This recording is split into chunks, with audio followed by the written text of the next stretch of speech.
महाराष्ट्राच्या राजकारणाला लागलेला धूमकेतू आणि राष्ट्रीय राजकारणाला लागलेली पनवती असंही काही राजकीय विश्लेषक म्हणतात. हे असं मत बघा आपल्याला म्हणायचं नाही, कुणाविषयी सकाळ सकाळी वाईट बोलू नये. मग तत्पूर्वी सर्वांना प्रजासत्ताक दिनाच्या हार्दिक शुभेच्छा. बघा, शरद पवारांना आयुष्यामध्ये आपल्या एक चूक केलेली आहे.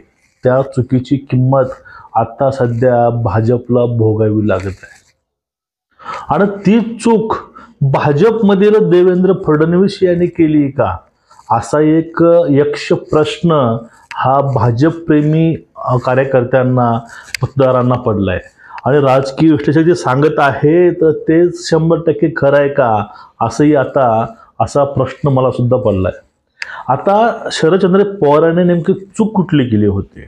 त्यांचं जे राजकीय, सामाजिक, कौटुंबिक जे आयुष्य आहे त्यामध्ये दरार जी आली आहे, जे दरार आली आहे कशी, हे आपल्याला आज बघायचं आहे. मित्रांनो, सर्वांना एक विनंती आहे, चॅनलला सबस्क्राईब करा, आपले व्हिडिओ शेअर करत चला. बघा, आता भारताच्या राजकारणामधील एक मोठं नाव, आता जे राजकारणामधील लोक आहेत त्यामधील एकमेव एवढा 7 दशक राजकारण गाजवणारा व्यक्ती म्हणून शरदचंद्र पवाराकडे लोक बघतात.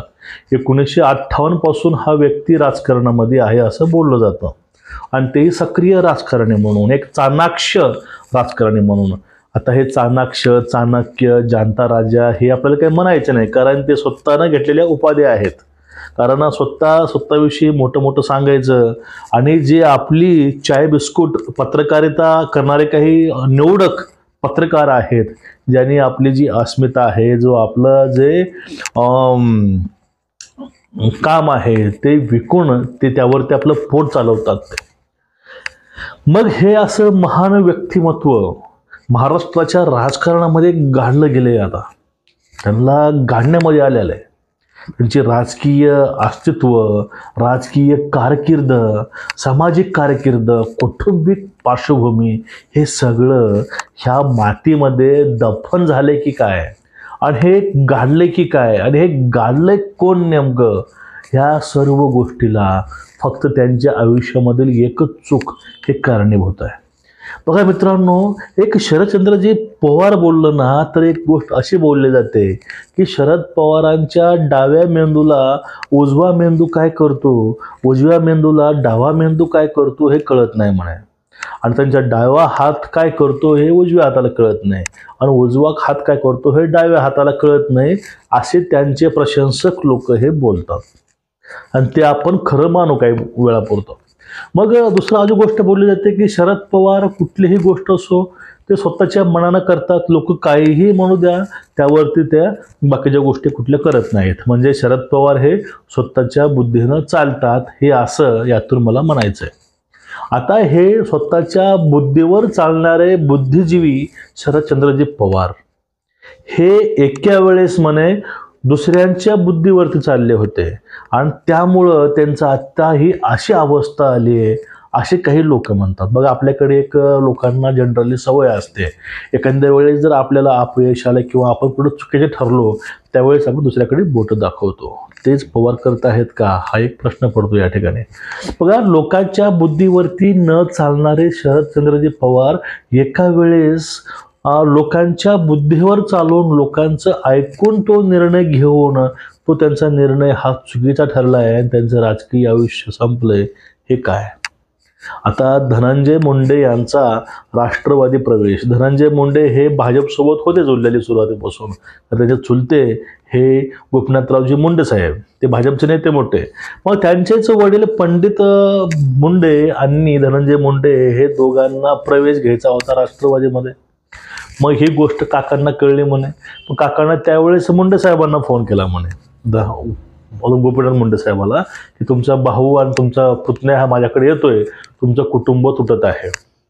आता एकेकाळी लोकांचे कुटुंब तोडणारा व्यक्ती, लोकांचे पक्ष तोडणारा व्यक्ती, काँग्रेस 2दा तोडणारा व्यक्ती, शिवसेना तोडणारा व्यक्ती, मग त्याला कुठं असं वाटलं असेल की बाबा तुमचं कुटुंब तुटतंय, ते माझ्याकडे येतात, असं शरदचंद्र पवारांनी गोष्ट बोलल्या होत्या म्हणे. मग त्या गोष्टीवरती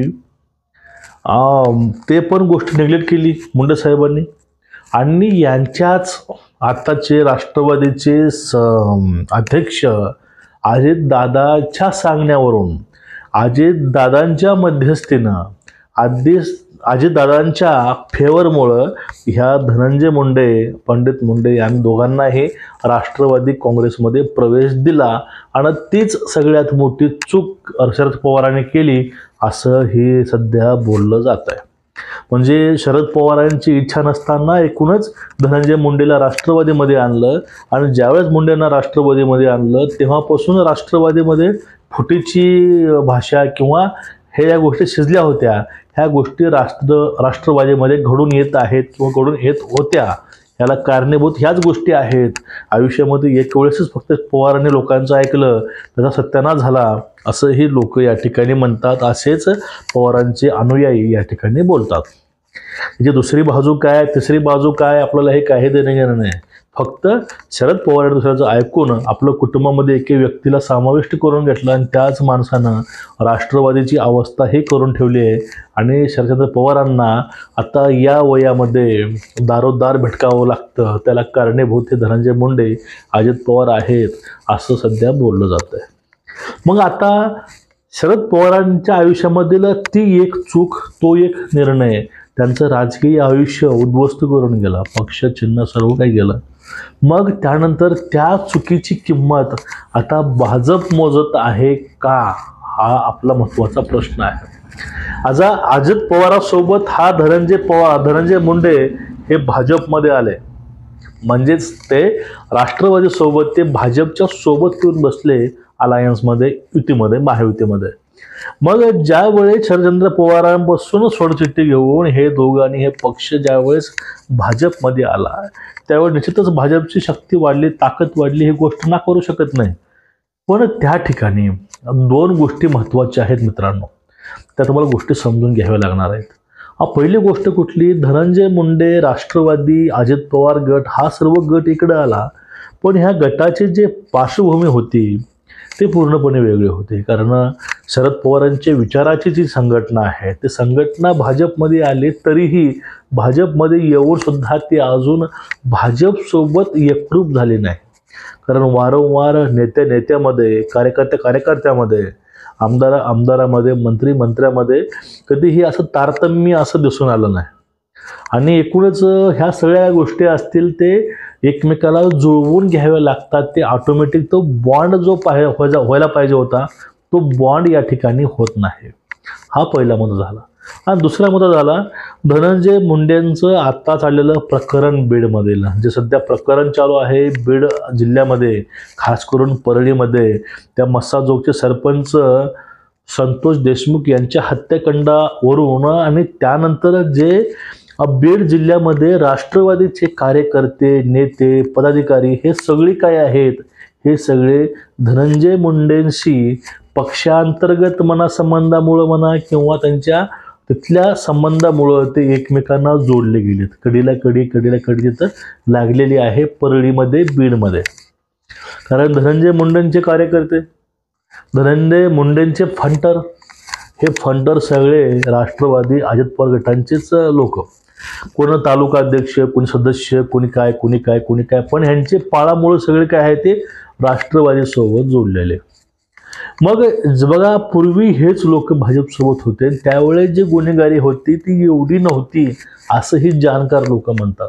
आपण आपल्या मनाच्या कुठल्या गोष्टी बोलत नाही बरं का, राम.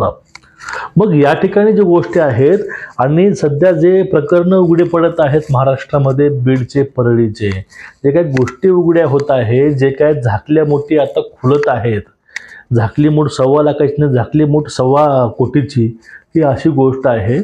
त्यामध्ये एक्स्टॉर्शन असेल, मर्डर असेल, धमक्या असतील, लफडे असतील, काय गोष्टी असतील, ह्या सर्व गोष्टी पुढे येतात.